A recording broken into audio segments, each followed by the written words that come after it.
Alrighty, everyone. Welcome back to On the Gravel. Happy Monday. Happy Monday. Happy no race this weekend, but even though there was no race, we still got some great news to be talking about. We still got some Red Bull drama. Yep, Red Bull drama, some Mercedes drama, and then just kind of talking about some of the things that have been happening on the grid and A couple things we also may have missed last week. Absolutely. Just because there was a lot of things that happened in both the F1 and the FIA race. So very exciting things.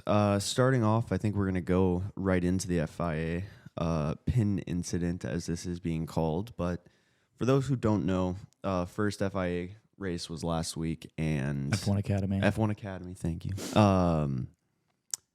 And it went well. It was a good race. Dorian Pin was by far the fastest women. She dominated the whole week. Like, absolutely.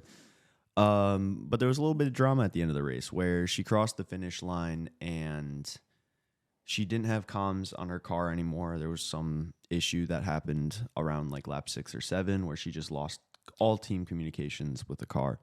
And going into the final lap, she's coming down the straight towards the finish line.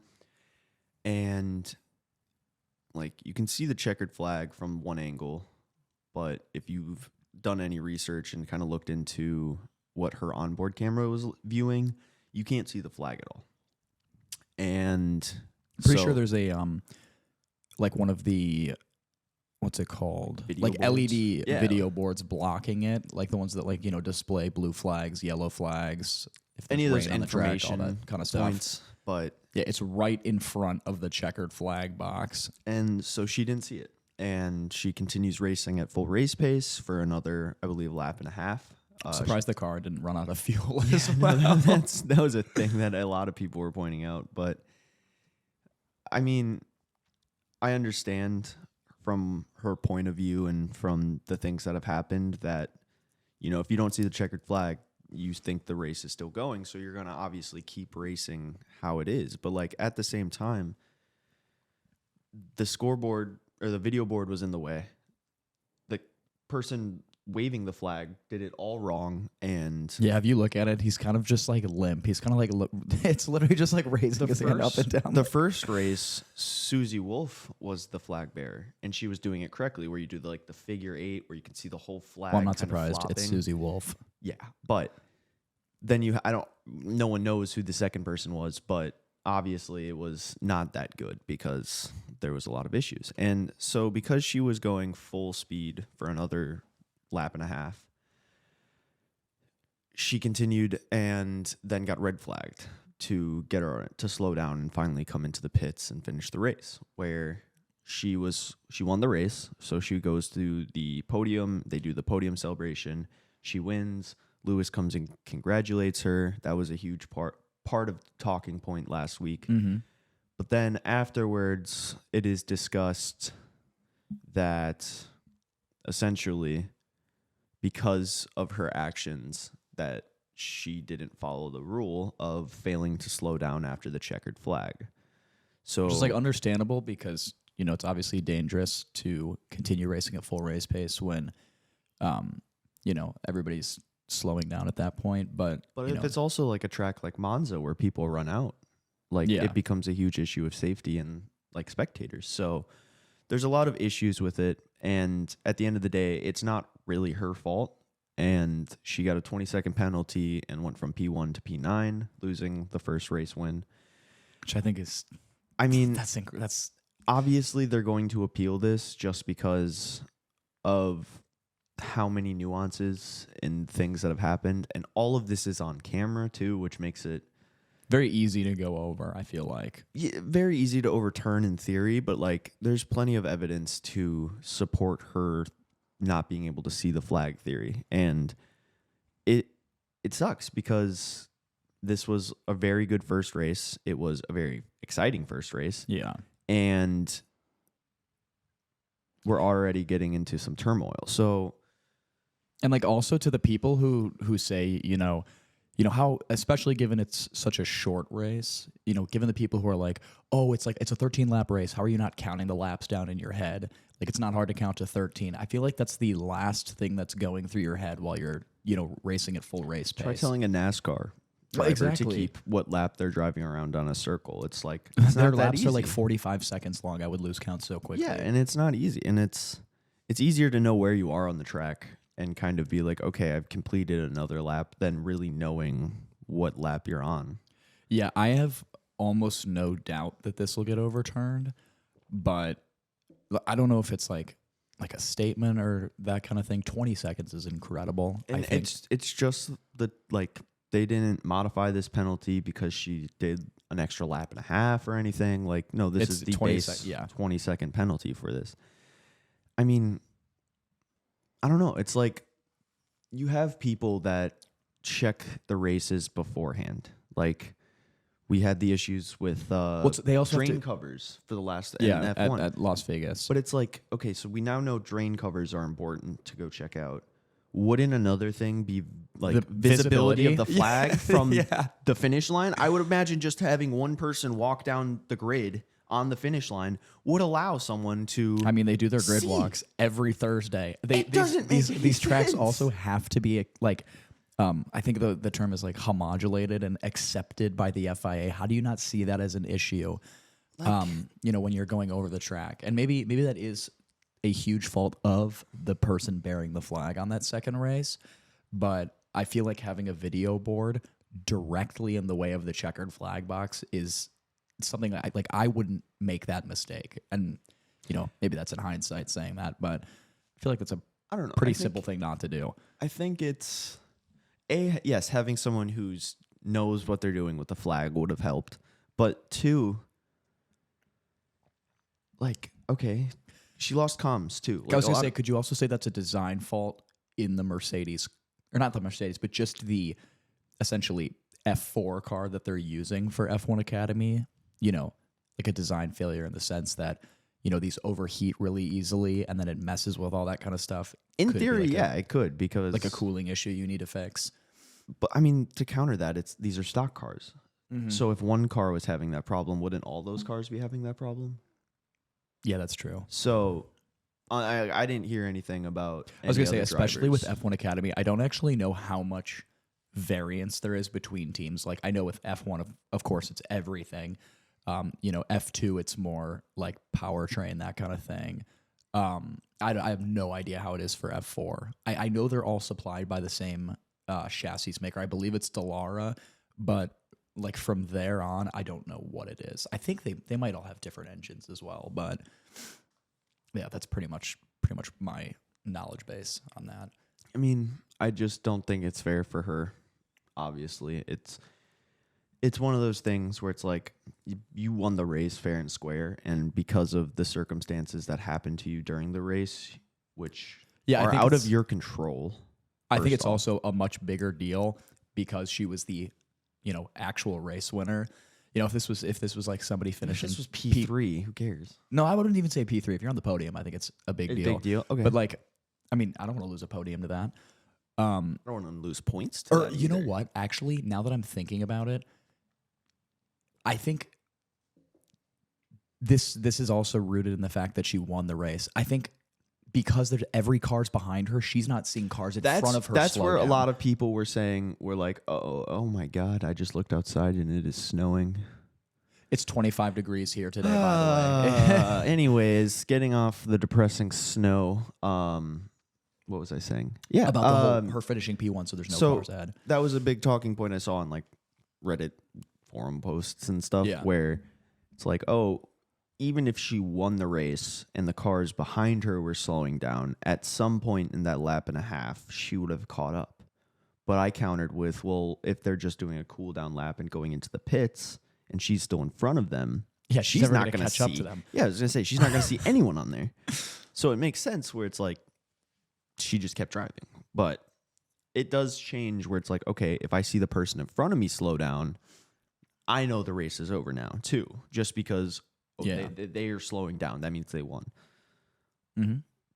I don't think you can fault, like, because in that sense, it's like, okay, now we want you to look back at the cars behind you when you finish. Okay, If where's this- my rear view mirror? If this is like anything like F1, Max could stop on the finish line for like half a minute Yeah. before he saw anyone and could cross the line. So it's like, I don't know how you fix this. I don't know how you fix this issue without. Move the video board. That's I mean, literally it. obviously, move the video board. That's the simple thing. But like, how do you justify your actions now, and how is this going to affect everything down the line? Like, I don't think it'll set a bad precedent. I think the FIA will do the right accept thing. the appeal. Oliver's Oh, that was alarm's loud. going off. Thank you. My apologies. I think that will actually be overturned pretty easily. We'll see in the next week. I don't see any issue with that. Red Bull still in the news for all the wrong reasons. I want to put an apology out there to everybody. I'm so sorry. This is week 5 that we're talking about this, but it's too incredible. not There's to so speak much about. happening that we just got to keep talking about it. And I hate having to keep just putting wood on the fire, but So what did Raven do for you? He made a whole timeline. I made a timeline of everything. It was very exciting to read through this. So I think It's kind of like a movie script. Yeah, I feel like I you can will- make a TV series. we'll just about kind of this. bounce through this and do every other point, I believe, and kind of give our thoughts. But Mm-hmm. yeah, this is annoying, but there's so much interesting things. It's so It's juicy. so interesting. But rounding up what we've had happen so far, on February 5th, report by Dutch publication Die Telegraaf, something to remember later in this timeline, that Red Bull GmbH launched an investigation into Christian Horner, the team principal of Red Bull. 2 weeks down the line, you have the F1 and FIA making statements saying that they're aware of what's going on with all the Red Bull drama, but they're not going to interject and make a comment or do anything about it. Which, if you are a parenting business of like a company competing for this, very smart. Don't Yeah. talk. That's Don't make it any worse. that's pretty normal. But about a week later, on February 25th, Ford CEO Jim Farley wrote a letter saying this needs to be finished ASAP, and we, Ford, do not accept this behavior in our partners. This is something that I think isn't getting enough attention as it should be, because Ford is the only engine supplier that is not Mercedes, Ferrari, or RB Powertrains and Renault. yeah. Yeah. So it's A, the only American Yeah. engine supplier, Yep. and B, the only one that is one team? Or is Alpine engine one team too? So Renault supplies Alpine and Alpine alone. Okay. Ford will supply Red Bull And AlphaTauri. and And AlphaTauri VCarb. and VCarb. Yes. So yeah, you know it's really bad when your partners are starting to call you out on this. So a couple days later, on February 28th, Red Bull comes to a conclusion on their investigation, dismiss everything. Not really surprised about that. But it doesn't mean the end of everything that's going on. Absolutely not. One day later, the files are leaked. Now, this is a point that we are going to talk about for a while, just because there's a lot of I think it's speculation a bit about this. suspicious. Yes, a lot of people who have seen the leaks will say, okay, everything just looks kind of simple in a way for terms. I mean, when I saw them, I thought somebody was literally doing this as a joke. You know, like it looked so like poorly written. ChatGPT pictures. ChatGPT pictures. Like the quality of the pictures just don't make sense. Well, it also almost felt like the things Christian Horner were saying, it didn't feel like it was coming from a human being either. It didn't sound like it was coming from an adult. Thank you. It sounded Adult, like it was that's a better way coming to put it. from someone who's closer in our generation and the way we speak. But Who knows? Maybe Christian Horner's trying to like get in with that, get jiggy with it, get with a younger woman kind of thing. with it. Jesus, dude. Anyways, That's what those younger kids say, right? yeah. Anyways, this was a huge thing. If you get a chance or find the files anywhere, whatever you do, do not look at file 76. Just a fair warning. But everything else is okay. And there are some questionable photos. One of the photos near file 76 is just a shirtless photo of like one half of his chest. If you're having a bad day and you need a laugh, something to make you feel better, just go through the files, except the one Raven mentioned. Please do not look at that. Yeah, it's not like the Drake video, if anyone knows that, but like We're on the same page. it's not what you want to be looking at if you're looking for F1 content. But they're running with it, so that means we can too. Oliver, if you And The do your very Cardi B next laugh. day. And I can't do. Is that like my? You can't do it on. Yeah, No. something like that. One day later, on the 1st of March, the situation has been going on for almost a month now.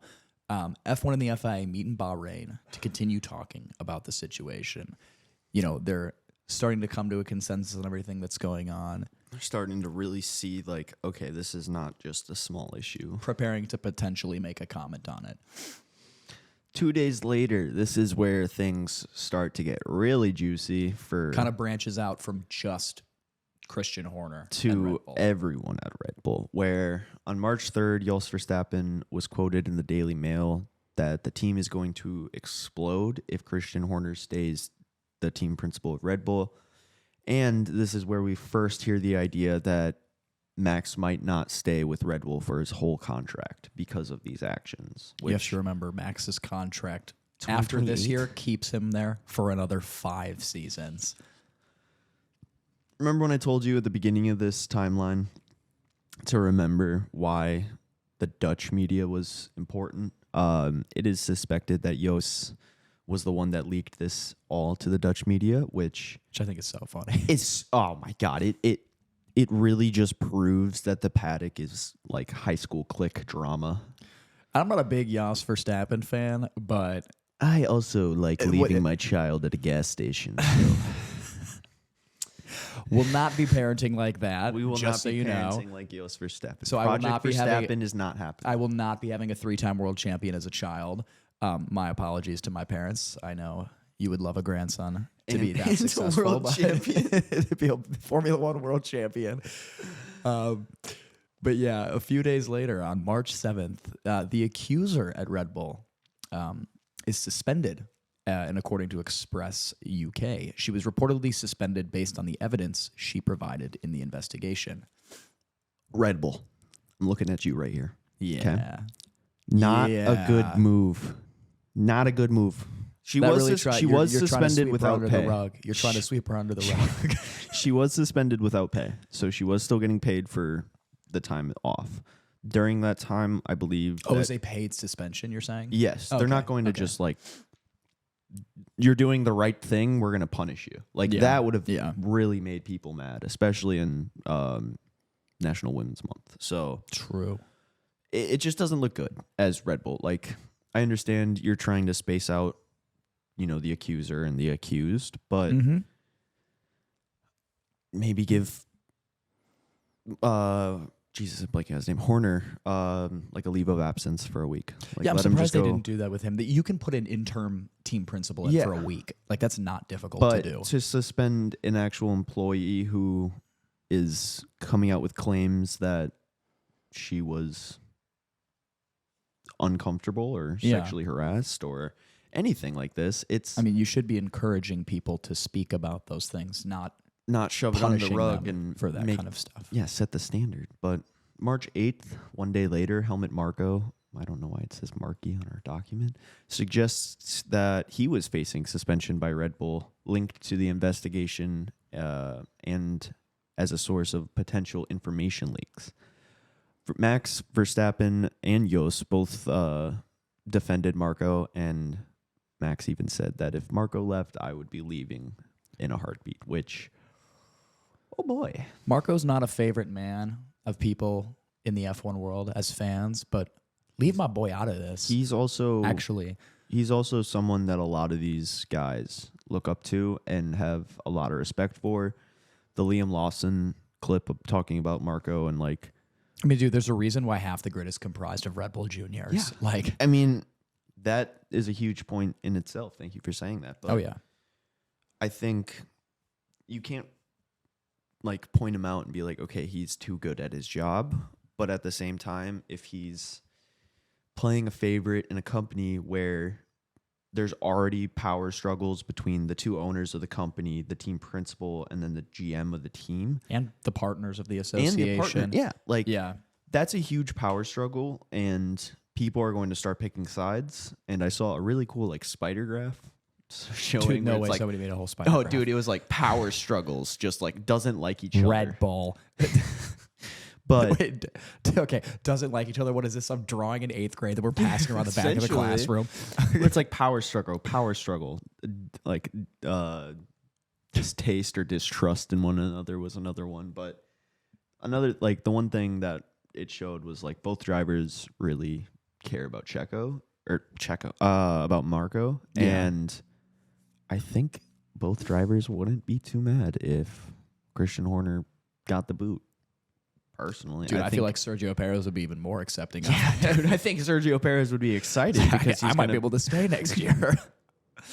That was another thing I wanted to pull up, but I'll get to that later. March 15th, Horner's accuser appeals the Red Bull verdict, and a day later, on what was that? Saturday? Yeah. She also filed a complaint with the FIA. Now, these On St. Patty's Events. weekend. Yeah, well, they don't really celebrate that over there, True. but But I do. I mean, there's obviously going to be so much more happening in this. I mean, there was a rumor that Horner would be fired by Red Bull before the Australian Grand Prix, but that was later just to be a complete rumor by German media. But I don't know. I think in general, I really do believe that we could see 2 new Red Bull drivers in the next 2 years, just based off the events that are happening in the current state of everything at Red Bull. Because if Helmut leaves, that means Max is leaving. Christian Horner doesn't know how to be a loyal husband. How about Fernando Alonso to Mercedes? Yeah, those two things are connected. I have that point down here, which honestly we can just we'll get kinda into go it. there. We'll get into it. No, let's go there right now. You already brought up Alonso. I was just thinking about how this is all so interconnected. It really is, just because there is so much happening. But some keen-eyed fans noticed that in the last week, Alonso was back in England, I believe, and he was at a coffee shop which printed his first WDC win, like, picture of him. Oh, really? hands Like, up on the latte. That's So it's really cool. That's And really people cool. were like, "Oh, this is cool." He's just shouting out them for doing this thing. Like 20 minutes later, Toto Wolff and Mercedes post, and people realize that they are at the same bar. "Oh, And now I'm not saying Spicy. that they were even talking, but yeah, the one thing I did see online, which is a valid point, was, do you think rich people just go to the same place? Which, valid. it's a valid. Thing Why to say. would, Aston Martin is located in Britain. Mhm. So is Mercedes, even though they're a German team. Doesn't make sense to me. But in theory, you already have George and Fernando hanging out on New Year's the last 2 years. Yep. They're already close friends. That's good. I don't know if you saw Ferrari and Lewis, but Lewis was signing Ferrari merch and smiling at people. Dude, so would I. He had the biggest grin. He just, Dude, I'd be so excited to get in that car next year if I was him. it's really crazy. I mean, Alonso's doing great in Aston Martin right now. They had 5th place after, being the fourth fastest car, and with Stroll hitting the wall early. Yeah. But Aston Martin, the car's not doing great. It's doing better than last year, though, which that's all you can ask for as a team that's still relatively new. Yeah. So it's pretty cool. I genuinely, I do think Toto, I know George Russell has also mentioned this in an interview where he's like, he was hanging out with Toto a lot on the off season. And yes, they have a driver's seat opening. That I was is, gonna say, it also seems as though they just get along really well, Toto and Fernando. I just genuinely think it's like that layer of respect between the two of being competitors for so long, but also just being like, okay, I know you guys are good. I know you're good too. Mm-hmm. Let's be in communications here. And something I saw was George Russell said to the media where he's like, "Oh, it's so funny hanging out with Toto and seeing all these drivers' names light up on his phone because they're trying to find a partner." So Is Toto Wolff the plug? plug. He's the car plug. Uh, Going back to Red Bull for one quick second, congrats on them for officially passing Williams in total race wins at 115. I believe they are now the fourth. You have Ferrari at the top with 243. You have McLaren in second with, if I'm right, 182. And then you have Mercedes with 125. Will you stall for a second while I search it up? Yeah, if I just ripped those off correctly, I'm gonna be. Oh, I was so close. I said Ferrari 243. I said McLaren 182 and Mercedes 125. I was one off. McLaren has 183 wins. Daniel Ricciardo, Italy 2021 is the one race I forgot. That was close. I'm actually very impressed. So that congrats I had that on off them. the riff. I mean, it's still crazy to think about that Williams has been, if I'm not mistaken, like since the 80s, 70s. 70s. Okay, Yeah, they've been around for 50 years. Red Bull and has Red been around Bull's since for 2006. 20. So, yeah, good for Red Bull for being a little bit of a devil advocate. But another thing I saw, Adrian Newey is not too happy with Red Bull, and he's already been kind of feeling out the grid on where he Yeah, could be didn't we moving. mention he was in talks with Ferrari? I don't think we mentioned it. I think we just said that he's in talks, which I believe there were some talks of Ferrari Sorry, getting... I'm just trying to manifest it, you know. Yeah, it's fine. Ferrari is actually going after like 3 major High level Red Bull. like head of aero, head of production, and Okay. one other. So Red Bull is seemingly losing pieces because of all this turmoil, and the other teams definitely seem like they're going to get. They're a little trying to better. snipe the I was pieces. gonna say, they're going to get a little bit better with every single person that they pick up. Let's go to Audi. Wait, does this mean Red Bull's going to become the sister team to VCAR?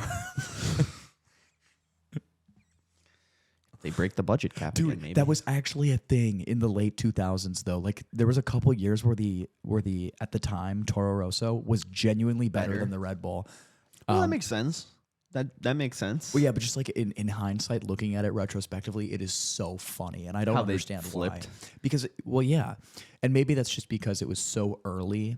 Do you think it's because Toro Rosso was still kind of under the mentality of the team before, where it's like, we're going to That's just what I was modify saying. this car? You know, And Red Bull kind of came out with their own car to design? no, Oh. because Red Bull was Jaguar before. Yes. Then they became Red Bull.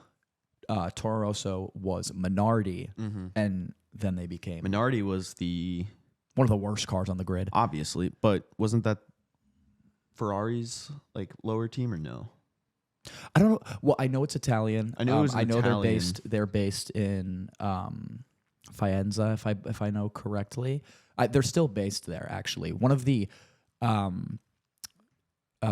what's it called? I guess terms when the Red Bull family bought that team was that they had to keep the team base there. So that's why VCarb is still based out of Italy. That's where their factory is. That makes sense. I totally just went on a tangent, but yeah.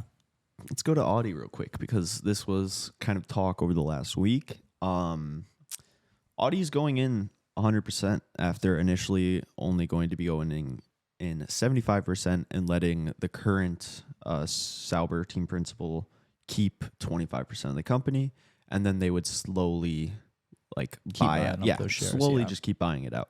That was the original plan, but as some events have happened in the last year with Sauber and Stake and their legal issues, Audi is now going to be buying 100% of the company, with Andreas Seidel becoming the F1 Audi CEO, and they are still searching for, I believe, the person that will be doing more of the business side. What about like team principal? Or are they saying Andreas Seidel will be the? I don't think he'll be team principal, but Okay. he potentially could be a CEO and team principal just because he's a team principal right now. I miss Andre. Yeah, I would love that. They need to become, they just have to be bought out before 2026 to be considered a full works team. Otherwise, they wouldn't have been able to even compete in 2026. Or would they have been? I believe they might have been forced to pick up an engine from somebody else. Yeah. then. Yeah. Well, that's the thing, is Audi's making their engine. Yep. So they're currently working on making their first F1 engine, So and a whole new engine manufacturer on the grid. which is exciting. You won't see anybody using Audi engines in 2026. I could see Haas potentially going to Audi engines. I don't know. Their ties with Ferrari are so large, and I don't know if somebody would want to jump ship from an engine like that the first year. It's Just to see instituted. how it. Like I wouldn't see somebody like an Aston Martin ditching a Mercedes engine to just try an Audi engine the first year it gets instituted. I feel like that's too risky. But it's a new set of regulations, all that kind of stuff, and maybe you could have like a Red Bull 2010 kind of thing. You could have a Mercedes with the turbo hybrids. So who knows? Maybe somebody would do that, and that would be insane if that worked.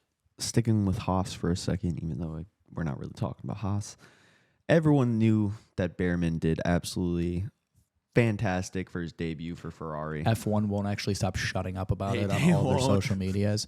I'm a Behrman fan. I was a Behrman fan, but F1 will just beat a dead horse. Like they've posted about him every single day for the past week and a half. The video of him being like, I have no friends, and then Charles and Lewis coming up and hanging with him like 10 times. And it is a very sweet video. It is. And to be in his spot, yeah, I wouldn't think I would have any friends if I'm just moving up to an F1 grid after competing on F2 and knowing all those guys. Yeah. And kind of idolizing these people too. Absolutely. Like he said last week, he got a text from Seb, one of his idols, before the race, and he said like that was so cool, that made my weekend type thing. Dude, the day he was born, Fernando Alonso was standing on an F1 podium. Yeah. Like that guy is my idol. Like I was born and was taught to follow this guy. It's pretty crazy. But it's like, yeah, just F1's beating a dead horse. Like you're killing the hype by not shutting up about it. They'll give it next race week and it'll go under the rug. But it is very, very possible that Haas will have him in the seat replacing K-Mag. I would say K-Mag over Hulk. I think Hulk was a more complete driver. But like even K-Mag's as close going as to next Audi, year. correct? No, K-Mag. No. K-Mag will be out of the sport. Hulk? K-Mag. Who's going? Oh, Sainz is going to Audi. Sainz, That's yeah. what it is. That's what it is. I don't expect Hulk or K-Mag to be in the sport for the 26 regulations, but I do expect to see one of them there next year to mentor Oliver Behrman. That's what I think the likely outcome is going to be of that. After Daniel Ricciardo's spin last week, which Sergio Perez actually got to watch. I don't know if you saw that. He was behind him. Oh, he was lapping him. He was lapping him. And, if you're Sergio Perez, you got to feel a little good about seeing Daniel Ricciardo spin on him by himself. So, yeah, I feel bad for Danny. yeah, I mean, he just needs to get his groove back. It's his own fault, but He just needs to get his groove back, and he's getting there slowly. But I don't know if he'll ever be what he was. I don't think he will. We can riff into some of the Mercedes struggles. Oh my God, dude. This graphic is so insightful. So obviously we know the slowest cars on the grid are your Alpines, your Haas, Williams, Sauber. Now, if I told you that Mercedes was the slowest car in cornering speed and race pace overall, it was one of the bottom three. Wow. It was only Haas and Sauber did worse than them, but it was only by like hundredths of a second. Yeah. But going into Jeddah turn 7, Mercedes entry speed was about 261 kilometers, and at the apex, they were already down to 228. If you go up to the top of with Red Bull and Ferrari and McLaren, all are entering at 268. 7 kilometers faster. That's almost a DRS flap open faster. But then the apex, this is where it gets crazy. Red Bull 244, Ferrari 240, Aston Martin 238. Yeah, Red Bull are 16 kilometers an hour faster at the apex of the corner. That is wow. And it is partially because of the driving style of the car. It's a very front. Oliver's throwing things. Very front heavy car where you just kind of swing the back to get it into place. That's why Max is such a good driver, and he can corner these way, way better than anyone who has a line with better grip. That's why he can gain 23 seconds over a race. It's actually really, really fascinating. Slowest race pace, not looking good. I mean, I know Ferrari's already talked about bringing upgrades to Italy, they said that they're actually going to be doing a very Huge severe upgrade like package. and like risky type where like and I'm okay with it. I was gonna say I'm so there if for it. if they're taking risks as being the second best team right now, I think that's just gonna make it way more exciting for the grid overall. Yeah. Because say it fails and McLaren comes out with a great upgrade and Aston Martin comes out with a great upgrade. Now the whole paddock and the whole championship is spread out a little differently. So And the Ferrari fans cry like they always do. I'm not wearing a Ferrari team shirt or anything. It's okay. I'll green screen it out. That's kind of it for general paddock news. We'll go into some of our other discretions of racing for a little bit, even though there wasn't almost anything that happened in the last week of racing. So, yeah, I'll let you kind of get into it. Into the World Endurance Championship. There was some speculation that WEC could return to Indianapolis. I know for the past few years, they've been racing at Sebring for their American race. This year, they're racing at Circuit of the Americas. But there was the chance that they could move to Indianapolis at some point, which would be really cool on the inner road circuit. However, that ended up getting denied, which is kind of disappointing. And then you have Lamborghini Motorsport boss Santa departing from the team. So I'm interested to see who they kind of find to replace him. And then you have Cadillac and Fanassi splitting after this season into separate WEC and IMSA teams. Which is cool. Yeah, I also think more competition in those kind of rougher, I wouldn't say rougher, but less watched discussions of motorsport. Yeah. It's just going to make it a little more exciting. I was going to say, speaking of Sebring and IMSA, not that we've talked about IMSA on here before, but we had the 12 hours of Sebring in IMSA yesterday. I can't remember the winning team off the top of my head. However, I do know that Colton Herta was on that winning team. I believe he's racing dually in both IMSA and IndyCar this year. Cadillac Racing was the first entrant. And let's see, for what class were you thinking? I was thinking GTP. Yeah, GTP was Wellen Cadillac Racing with driver Pipo Derani. That's qualifying. Oh. But anyways, the reason I tuned into it was because Romain Grosjean was switching over to the series this year, and he was driving for Lamborghini in IMSA, and I just wanted to see how he ended up doing. Wayne Taylor Racing with Andretti with the team Louis Delatraz, Colton Herta, and Jordan Taylor. I have no idea who Jordan Taylor is. Louis Delatraz, I remember seeing him in F2 years ago. And then Colton Herta obviously was linked to F1 like a year or two ago. Jordan Taylor looks like he won the 24 Hours of Daytona in 2017. So experienced racer. Experienced driver. But then, you had Romain Grosjean finishing P7 with Lamborghini for his first IMSA race, which I thought was pretty impressive. I think he's always been, decent behind the wheel, but this is my first time seeing him drive a non-Formula car. So I was interested to see how that would go, and he ended up doing pretty well. So I was happy with that. I remember when Kevin Magnussen also did a year in IMSA when he was away from F1. That was in 2021 when you had Mazepin and Schumacher at the team. He took a win. I can't remember what track it was at, but he fared very well in those cars, which was super nice to see. But yeah, not too much going on in the WEC and IMSA world, but we got 3 days and 31 minutes till MotoGP, GP of Portugal. So that will be exciting. At, I believe, Portimao, which F1 raced at a couple years during COVID, just like Turkey, with how we talked about last week. Portimao's a super cool circuit. If you ever played the F1 games, it's one of those legacy circuits that's on there now.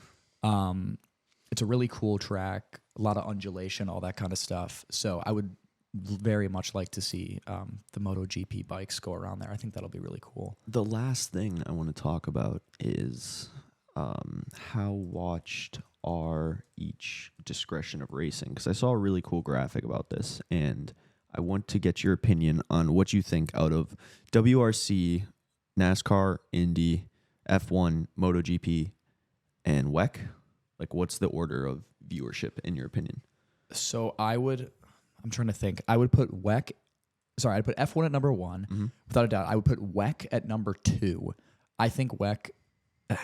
It's tough because I know almost nobody in America watches endurance racing.